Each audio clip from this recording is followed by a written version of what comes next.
Hey guys, Dark Matter from Bedlam Brothers here, and welcome to the Robin episode of School of Legends. Today, we're going to be looking at Robin. If you're a hero, you get Robin as exabyte data emailed to you in the game, and if you're a villain, you have to buy him from the Legends vendor for 10 marks of legend. Robin's movement mode is acrobatics.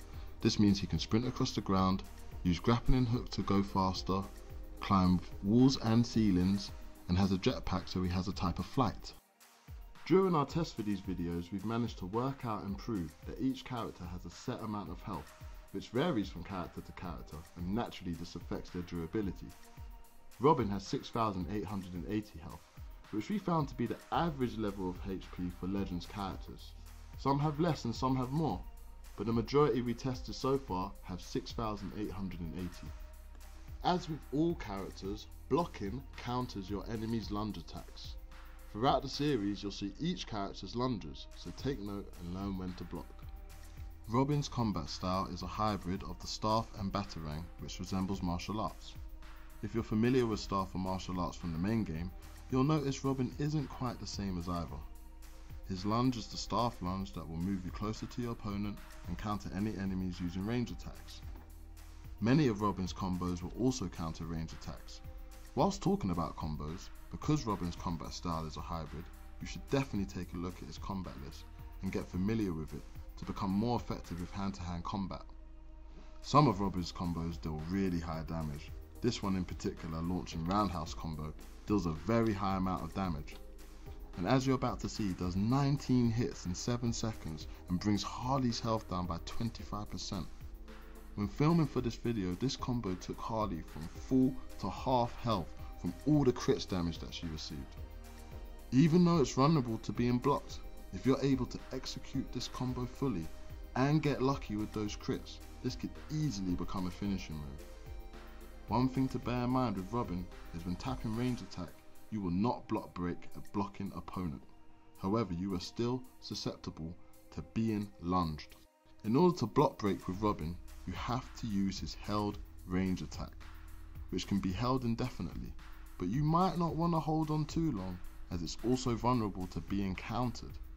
It is important to vary between melee and range attacks in order to trick your opponent and make sure you win the counter for your immunities.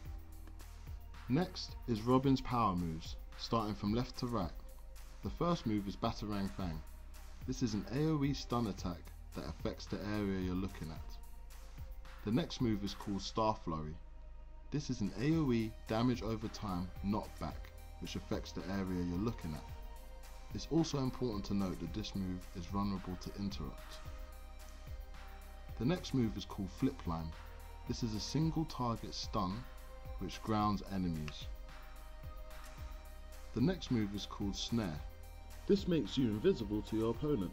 However, if you're attacked, you'll become visible and return to your original loadout. Now as this move is activated, you'll see that your loadout has changed. Some of the moves have been removed and 2 of them have been changed completely.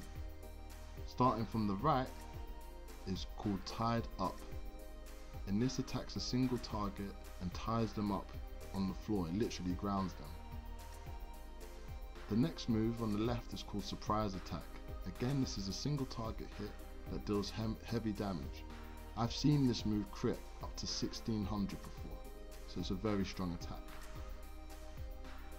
When returning back to the normal loadout, the next move along is called Forward Flip. This does basic damage and knocks the opponent down. And the next move is called Backflip.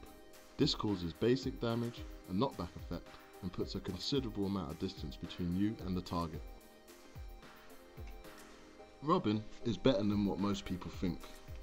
Overall, he's a great character to learn with. He's robust and versatile. He doesn't have too much complexity, so he's ideal for beginners. On the flip side, because he's a good all-rounder, it does mean he's not the best in any department. He hasn't got the strongest damage, the highest health, or the best crowd controls. But if you learn to make good use of his high-hitting powers and master his combos, he can be a devastating player. Why not give Robin a go and leave a comment to let us know how you got on. Until next time, stay legendary.